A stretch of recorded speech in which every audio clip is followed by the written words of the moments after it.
シャリアブルは機動戦士ガンダムに登場したキャラクターで、高いニュータイプの素養を持った人物です。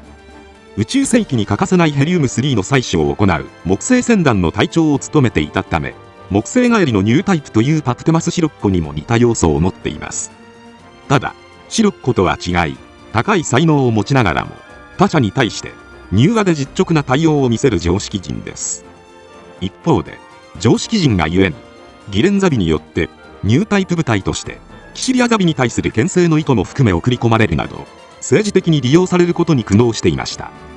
今回はそんなシャリアブルについて解説させていただきます。なお本動画には最新作ジークアクスのネタバレも含まれていますのでご注意ください。一年戦争時、レーダーを撹乱するミノフスキー粒子が戦場に本格投入されたことで、電子誘導兵器に頼らない有視界戦闘が主流となっていました。また有視界戦闘で優位性を持つモビルスーツが開発され、近中距離での射撃戦や格闘戦が増えたため、以前にも増してパイロットの認識能力、洞察力が戦闘の勝敗を左右するようになっていました。そんな中、ジオン公国はシャリアブルのような高い認識能力と洞察力を持つ特殊なパイロットの発生に気づいていました。それこそが後にニュータイプと呼ばれることになる者たちです。そこで彼らの能力を解明、軍事利用するべくキシリアザビが設立したのがフラナガン機関です。フラナガン機関はフラナガン博士主導のもと、ニュータイプの研究と同時に彼らの能力を兵器として最大限活かせるサイコミシステムと、それを搭載したモビルアーマーブラウブロやエルメスの開発も行っていきます。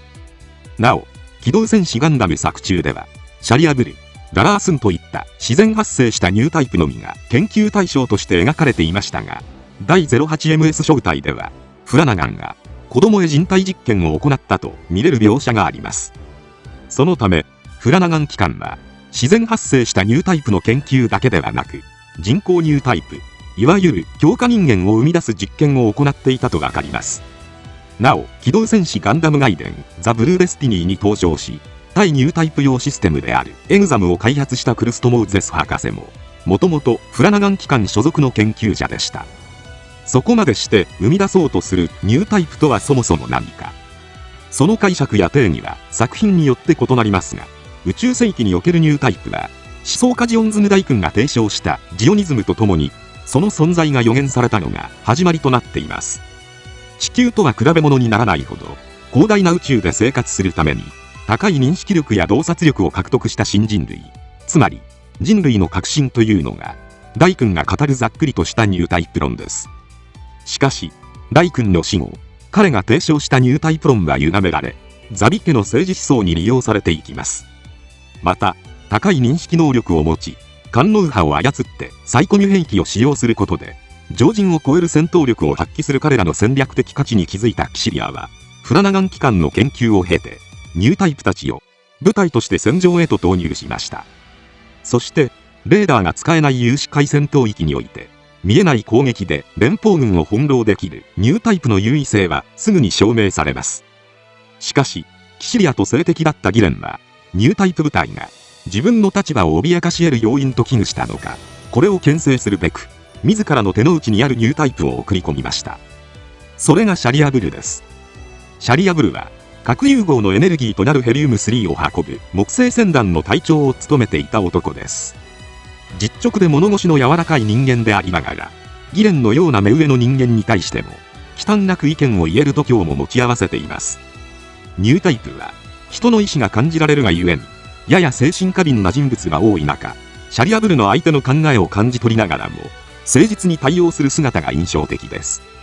またシャアに対してニュータイプとして人類全体のことを考えて動くよう進言するなど、広い視野で人類の行く末を考える人物でした。なお初老と間違えるほど貫禄のある見た目をしていますが、年齢は28歳です。一年戦争時のシャアが20歳、グリプス戦役時のクワトロでも27歳なので、とても20代には見えないのではないでしょうか。そんな他の人より老け込むのもわかるほど過酷な木星での任務をこなして生還したシャリアブルの能力の高さはフラナガン機関の目に留まります。そして木星船団としての任務を経て得られたデータをフラナガン機関が検証した結果、シャリアブルにニュータイプ能力が発生しつつあると判断され、ディレンによってキシリアのニュータイプ部隊へと送り込まれます。なお、キシリアもララーよりもニュータイプとして期待が持てると評価していました。ただ、この転属はキシリアに対するギレンの牽制の意図もありました。シャリア自身もギレンの政治的な意図を汲み取っていましたが、実直なシャリアにこの任は荷が重かったようで、シャアにはギレンとキシリアの間で器用に立ち回れない苦悩を見抜かれています。それでも自身の任務を果たすためにベータ記録係のシムス注意を伴ってブラウブロに登場し、宇宙要塞ソロモンへと出撃しました。そしてホワイトベースと接敵し、アムロがカルガンダムと交戦。初めて登場したにもかかわらず、ブラウブロのサイコミュ兵器を生かしたオールレンジ攻撃を繰り出し、ガンタンクやガンキャノンを翻弄しました。しかしニュータイプとしてすでに覚醒しつつあったアムロにはオールレンジ攻撃が通じず、ほぼ完璧に見切られてしまいます。そんなアムロの高いニュータイプ能力を見たシャリアブルは、あのパイロットこそ真のニュータイプと評していました。それでも宇宙世紀屈指の化け物パイロット相手になんとか善戦しますが、アムロに本体の位置を捉えられたことで敗北を悟り、シムス注意へ脱出を促しますが、間に合わずブラウブロを撃破され、同乗者もろとも死亡しました。なお、ゲーム UC エンゲージではアムロと戦闘する中で互いに敵対し合う相手ではないと感じ、ニュータイプ能力を通じてなんとかアムロとの対話を図ろうとします。しかし戦闘中で興奮状態にあったためか、シャリアブルの声をアムロはおごりと感じ、むしろ怒りを助長させる結果となってしまいました。そんなアムロの敏感すぎる感じ方をシャリアブルはなぜ自分の能力をすぐ戦いに結びつけることができるのかと疑問を呈しています。このニュータイプ能力に対する認識の差は、木星船団の任務の中でニュータイプ能力を目覚めさせたシャリアブルと、戦うための能力としてニュータイプ能力を開花させたアムロとの決定的な違いなのかもしれません。また同時に戦いではなく人を理解するためにその能力を使おうとしたシャリアブルは、ある意味ジオン大君が提唱したニュータイプ論を作中で最も忠実に体現していたニュータイプの一人と言えるかもしれません。こうしてたった1話の登場ながら多くの視聴者にインパクトを与えたシャリアブルですが、小説版機動戦士ガンダムではかなりの重要人物として描かれています。ディレンによってニュータイプ部隊へと送られるのは変わりませんが、シャアとの交流の中で彼の信念に共感し、シャアの野望を果たす協力者へとなっていきました。そして終盤、戦争の元凶であるディレンを撃つためにブラウブロに登場し、サイコミを用いてアムロに協力を呼びかける大役を担っています。その後なんとかコンタクトには成功するものの、直後に行われたソーラレイの攻撃によって消えた数万の人間の阿鼻叫喚をアムロは感じ取りました。そんな状態の時にサイコミュによる官能波でコンタクトを取ろうとしてしまったため、アムロは錯乱。乱射したバズーカがブラウブロのコックピットに直撃し、シャリアブルは死亡しました。さらにこのシャリアブルの死が悲劇の連鎖を生みます。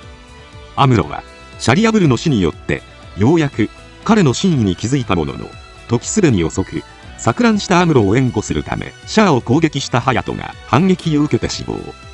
さらにアムロはハヤトを殺されながらもシャリアブルの意思を汲み取り、シャアたちと協力するようブライトたちに伝えますが、その隙をシャアの部下であるレロイ・ミリアムに突かれ、最終的にはアムロまで戦死してしまいました。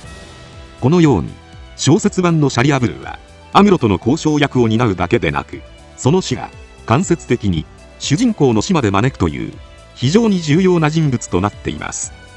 また安彦義和氏による機動戦士ガンダムジオリジンにもシャリアブルは登場します。こちらではアニメ版のような誠実な性格とは異なり、自身の能力を過信するプライドの高い野心的な人物として描かれていました。またララーを小娘と侮り、ホワイトベースの面々をいたぶるように戦うなど、アニメ版の真摯さはかけらも見られません。またディレンを浸水しているとも解釈できるような人物として描かれるなどの際があります。作中ではテキサスコロニー編で登場。シャリアブルの能力を見出したディレンによってシャア率いる MAN 特別部隊へと派遣されます。表面上はシャアに対して紳士的な振る舞いをしているものの、内心年派もいかないララーと比べられていることに憤慨していたようです。そんな中、テキサスコロニーの制圧に入ったホワイトベース隊を迎撃するために出撃。ダニーのガンキャノンを撃破するなど、オールレンジ攻撃でホワイトベース隊を翻弄します。しかし、慢心があったためか、ガンダムの自身をおとりにした作戦にはまり、大質量のブラウブロにとって不利な閉鎖空間へと誘い込まれたことで反撃もままならず、最後はモルモットのように扱われたことを嘆きながら死亡しました。その物腰の柔らかさと能力の高さから多くの人物に評価されていたアニメ版とは異なり、シャアからは貴様もそこまでの男、フラナガンからは愚か者と酷評されるあまりのギャップに驚いた方も多いのではないでしょうか。他にはアニメ版と小説版の要素を持ったゲームディレンの野望版シャリアブルも存在します。ジオンの系譜ではキャスバルとして決起したシャアの隣に立ったり、アクシズの脅威ではニュータイプとして連邦ジオンへ戦いを挑むシャアの味方をするなど、シャアの腹心としての側面が強く描かれていました。このように初代ガンダムではあくまでポットでのニュータイプ以上の印象がなかったシャリアブルですが、宇宙世紀のイフを描く最新作ジークアクスではメイン級のキャラとして登場しています。サイド7でガンダムを奪取したシャアは、今までの戦歴と初見のモビルスーツを動かした事実から、フラナガン機関によってニュータイプ能力の発現が確認されました。同時に同じくニュータイプの素養を持つ人物に興味を持ち、自身の部隊へとスカウトします。それが木星帰りの男シャリアブルです。アニメ版と同じくギレンとキシリアの間で器用に立ち回れない苦悩を抱えていましたが、シャアはその苦悩を見抜き、自身と組むことが苦悩から解放される方法だと提案。なお、シャアは自分たちの行動をニュータイプ全体、ひいては人類全体のためと語りながら、その裏にはニュータイプの力を使ってザビ家打倒を考えていました。シャリアブルもその真意を見抜いていましたが、最終的にシャアの思いを組み、手を組むことにします。それからはアルファサイコミ搭載型ガンダムの試験運用に同行し、共に多大なる戦果を上げ、キシリアにもその能力の高さを証明し続けました。こうして戦争を戦い抜いていく中、シャアとの間には友情ともいえる絆が生まれていたようで、ジークアクスの世界で確立されているミノフスキー粒子化における有志会戦闘で、モビルスーツ2機1組で片方がおとりとなって敵機の位置を特定する戦術であるマブをシャアと共に編み出したともされています。そんな中、敗戦濃厚となった連邦軍がワッケイン司令の主導のもと占領したソロモン改めコンペイ島をグラナダにぶつけ、ジオンとの共倒れを狙う作戦を敢行したため、シャアたちニュータイプ部隊はグラナダを救うため内部からソロモンを破壊し軌道をそらす作戦を決行。シャリアブルもブラウブロに登場して出撃し、シャアたちがソロモンへたどり着けるよう活路を切り開きました。最終的にゼクノバと共にシャアが消滅し、ソロモン落としが失敗したことで連邦は完全に戦う力を失い、宇宙世紀 WOAT1 月に停戦協定が結ばれました。それからシャリアブルは消えたシャアと赤いガンダムを追いかけ続け、5年後シャリアはガンダムクアックスと共にシャアの捜索でサイド6へやってきています。この時シャリアはサイド6内にソドンと名を変えたホワイトベースを無理やり入港させ、半ばコロニー側を脅すような形でエムザベの救出を行っており、一年戦争時のような実直さや苦悩はあまり見られず、ひょうひょうとした雰囲気や時に無茶な命令も行う大胆さを兼ね備えています。また軍警から救出したエムザベにドラッグストアで購入した絆創膏を渡すなど、お茶目な一面も持つ人物として描かれていました。これらの際は一年戦争が終結し、小戦国ジオンに功労者として認められたことから、一人のニュータイプとして自信を持つことができたということなのかもしれません。またアニメ版で未来の元婚約者だったカムラン・ブルームと親交があります。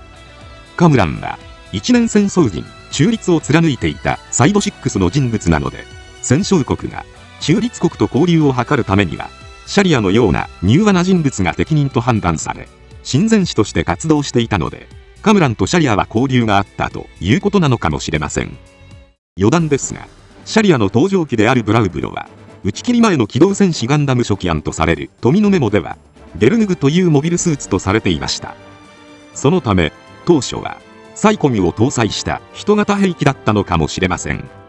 またジークアクスではデザインはテレビ版のブラウブロそのものですが、名称はキケロガになりました。キケロガとは、富のメモでシャアが登場した機体で、ブラウブロ的メカとされています。キケロガは、アムロの反応についていけなかったガンダムを撤退させることに成功しますが、マグネットコーティング後のガンダムと再戦した際に撃破されています。そのため、ジークアクス版キケロガの元ネタは富のメモから来ていると思われます。なお、富のメモの内容に関しては、以前の動画で解説していますので、興味のある方は、ぜひ、そちらもご覧いただけたら嬉しいです。